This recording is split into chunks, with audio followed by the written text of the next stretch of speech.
नमस्कार भाइयों और बहनों। आज हम एक ऐसे विषय पर चर्चा करने जा रहे हैं जो हर मनुष्य के जीवन में कभी ना कभी आता है। काम वासना। यह कोई साधारण विषय नहीं है, बल्कि एक गहन मानसिक और आत्मिक संघर्ष है। लेकिन हमारे सनातन धर्म में इसके उत्तर भी हैं, समाधान भी हैं। और आज हम इसे एक कहानी के माध्यम से जानेंगे। एक ऐसी कथा जो न केवल आपको भाव विभोर करेगी, बल्कि आपके अंतर्मन में भी एक परिवर्तन लाएगी। काम वासना का शाब्दिक अर्थ है इंद्रियों की तीव्र इच्छा, विशेषकर यौन आकर्षण की ओर झुकाव। ये भावनाएं प्राकृतिक हैं, लेकिन जब ये मन पर हावी हो जाती हैं, तो व्यक्ति धर्म, नीति और विवेक को भूल बैठता है। भगवत गीता में भगवान श्री कृष्ण अर्जुन से कहते हैं, काम एष क्रोध एष रजोगुण समुद्भव। यानी यह काम और क्रोध रजोगुण से उत्पन्न होते हैं और आत्मा के शत्रु हैं। अब मैं आपको एक प्रसिद्ध कथा सुनाता हूं, महर्षि विश्वामित्र की। विश्वामित्र जो एक क्षत्रिय राजा से तपस्वी बने। उनका तप इतना तेज था कि स्वर्ग में देवताओं को चिंता होने लगी। इंद्र ने उनकी तपस्या भंग करने के लिए अप्सरा मेनका को भेजा। मेनका की सुंदरता और नृत्य के आकर्षण में विश्वामित्र का मन डगमगा गया। उनका तप भंग हुआ और वे एक सामान्य पुरुष की तरह प्रेम में पड़ गए।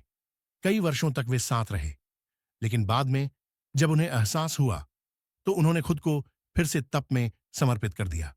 यह कथा हमें बताती है कि काम वासना कितनी शक्तिशाली हो सकती है। वह ऋषियों को भी विचलित कर सकती है। तो इसका उपाय क्या है? 1. ब्रह्मचर्य का पालन। ब्रह्मचर्य का अर्थ केवल यौन संयम नहीं है, बल्कि मन, वाणी और कर्म से संयम रखना। 2. ध्यान और मंत्र। भगवान शिव को काम का विजेता कहा गया है।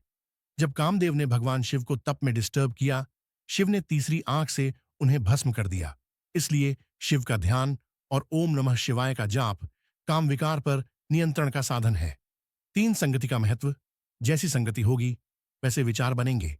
इसलिए हमेशा सच्चे संतों और अच्छे विचारों की संगति करें।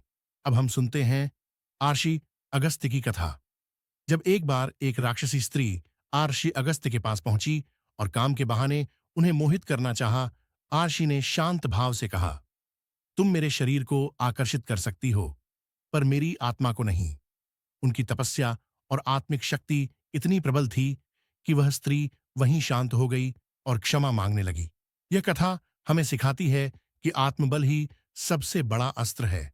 अब कुछ आधुनिक उपाय। मोबाइल या इंटरनेट पर ऐसे कंटेंट से दूरी बनाएं जो मन को भटकाएं।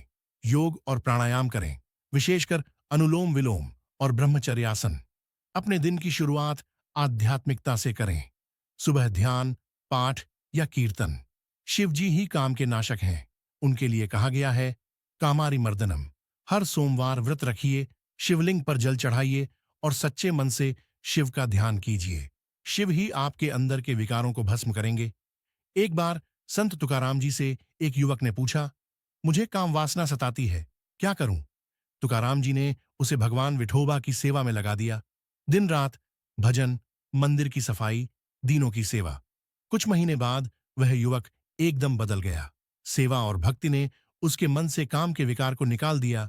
तो मित्रों, काम वासना कोई पाप नहीं है, लेकिन यदि उस पर नियंत्रण नहीं किया गया तो यह पथ से भटका देती है।